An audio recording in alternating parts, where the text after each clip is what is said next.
Danas je dan za trening. Evo, uskoro ulazim u 7. mjesec trudnoće i nikad se lepše nisam osjećala, zaista mnogo mi sve ovo prija. U prethodnim trudnoćama sam uglavnom sve slušala druge koji ti odmah daju dijagnozu da si bolestan, a ne trudan i onda nemoj ovo, nemoj ono.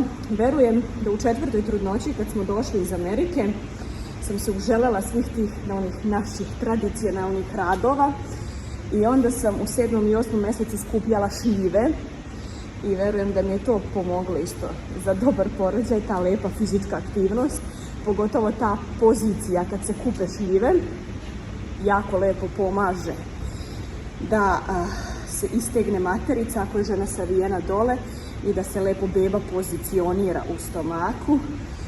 I zato naše babe nisu imale neke ozbiljne dijagnoze u trudnoći jer su bile fizički aktivne. Dobro, nekad je to važno da se kaže da to treba da ide do granica normale, ne da se preteruje.